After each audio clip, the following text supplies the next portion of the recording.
പണ്ടൊരു വിഷുക്കാലത്ത് ഞാൻ വിചാരിച്ചിരുന്നു ഞാനൊരു ആൺകുട്ടിയായിരുന്നെങ്കിൽ ജസ്റ്റ് ഫോർ വൺ ഡേ കേട്ടോ. അതിന്റെ കഥ ഇങ്ങനെയാണ്. എന്റെ കസിൻസ് എല്ലാവരും വീട്ടിലുണ്ടായിരുന്നു. ചേട്ടന്മാരാണേ. ഈ ചേട്ടന്മാരൊക്കെ കൂടി പ്ലാൻ ചെയ്തു നമുക്ക് വിഷുക്കണി കാണിക്കാൻ കൊണ്ടുപോകാൻ. അപ്പൊ ചേട്ടന്മാരുടെ ഒരു ഏജ് കാറ്റഗറിയിലുള്ളതാണ് ഞാൻ. ചേച്ചിമാരൊക്കെ പറയുന്നത് ഭയങ്കര വലുതാണ്. അപ്പൊ അവരൊന്നും ഈ കാറ്റഗറിയിൽ പെടുന്നതല്ല. അപ്പൊ ഈ കൃഷ്ണൻ ഒരുക്കാനും അതുപോലെ കണി വെക്കാനും എല്ലാത്തിനും മുന്നിലുണ്ടായിരുന്നത് ഞാനാട്ടോ. ഇതൊക്കെ ചെയ്യുമ്പോഴും എന്റെ മനസ്സിൽ ഇവരുടെ കൂടെ കണി കാണിക്കാൻ ഇവർ എന്നെയും കൊണ്ടുപോകുന്നായിരുന്നു. ഇവർക്കും ആ പ്ലാൻ ഉണ്ടായിരുന്നു എന്നെ കൊണ്ടുപോകാനായിട്ട്. ഇവർക്ക് അതിന് പ്രശ്നമൊന്നും ഉണ്ടായിരുന്നില്ല കേട്ടോ. അങ്ങനെ അതിലൊരു ചേട്ടനെ കൃഷ്ണനാക്കി. കൃഷ്ണനാക്കാർക്ക് ഒരിക്കലൊക്കെ ഞാനാട്ടോ. എനിക്ക് അത്ര എക്സൈറ്റ്മെന്റ് ആയിരുന്നു ഇതൊക്കെ ചെയ്യാനായിട്ട്.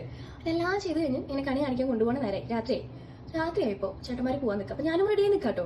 എന്റെ അമ്മ പറഞ്ഞു പോകണ്ടാന്ന്.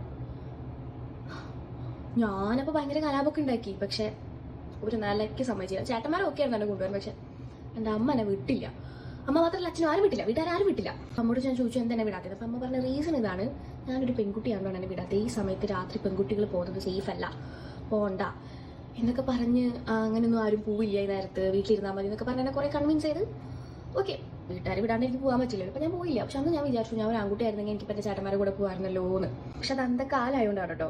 അപ്പൊ ഇന്ന് എന്റെ അമ്മയുടെ അടുത്ത് ഞാൻ ഈ കഥ പറഞ്ഞപ്പോൾ അമ്മ പറയാം ഇന്നായിരുന്നെങ്കിൽ ഞാൻ നിന്നെ വിട്ടാനെ. അത് അന്നത്തെ കാലഘട്ടം അതായോണ്ടല്ലേ നിന്നെ വിടാഞ്ഞേ. ഇപ്പൊ ആണെങ്കിൽ പ്രശ്നമില്ലായിരുന്നു. ഇപ്പൊ നിനക്ക് പോകണം. ഇപ്പൊ പോകാനായിട്ട് ഒറ്റയ്ക്ക് പോകാൻ പറ്റില്ലല്ലോ, ചേട്ടന്മാരൊക്കെ വലുതായി. അന്ന് എനിക്ക് നല്ല വിഷമം ഉണ്ടായിരുന്നു. സാരില്ല.